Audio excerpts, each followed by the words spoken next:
In Dungeons & Dragons 5th edition, a Cloak of Protection is an uncommon magic item which provides a +1 bonus to armor class and saving throws. This will be our starting point in creating a unique magic item, with a combination of traits and history unique for this one. To do so, we will roll on the special properties tables of the Dungeon Master Guide. We will fill this template with the results, and finally we will write a story out of all the rolls. Don't forget to like and subscribe to be informed when I do other videos like this. And let me know in the comments what magic item I should alter next. The first roll is to determine who crafted the item or who was intended to use it.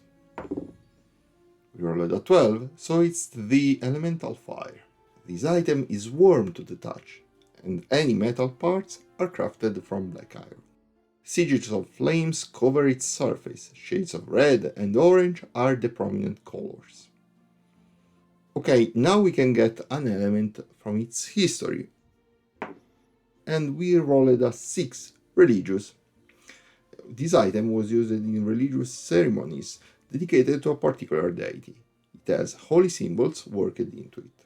The god's followers might try to persuade its owner to donate it to a temple, steal the item for themselves, or celebrate its use by a cleric or paladin of the same deity. Now, it's time for a minor power, another d20. And it's a 1, beacon. The bearer can use a bonus action to cause the item to shed bright light in a 10-foot radius, and dim light for an additional 10 feet, or to extinguish the light.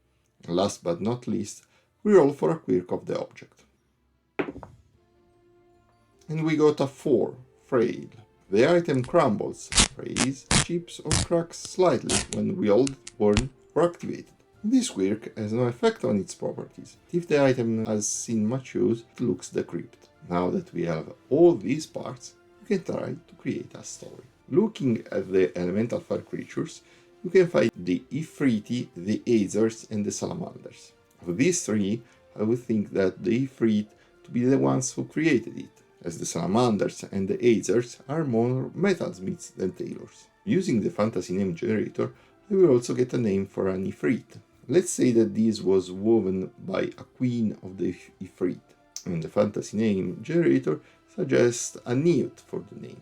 And I would say that she was the queen of a city, and the generator suggests Taumeta as a possible name. As for the religion, I'm thinking that this should be connected to the god of elemental fire. In the Forgotten Realms, this would naturally be Kossuth, but since I don't want to be tied to that, I'm generating another name. And the generator suggests Teren-ra. Moving now to the beacon property, I think that the cloak should be engulfed in flames, and the flames will not burn, but emit light. Also, the edge of the cloak appears to be constantly reduced to ashes. As for the name, I will call this the Cinder Cloak. So let's put all these together. The Cinder Cloak is a cloak made of scarlet red wool, with the symbol of Teren-ra, the god of fire, embroidered in the back. The lower edge of the cloak is grey and black and crumbles when touched.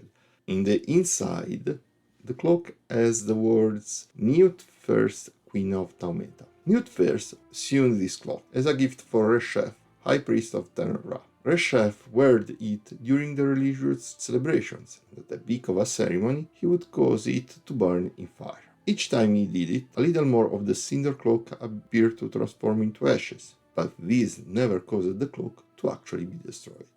Now, if you want to see how to do something similar with a glaive, you can check this other video. In the meantime, don't stop creating.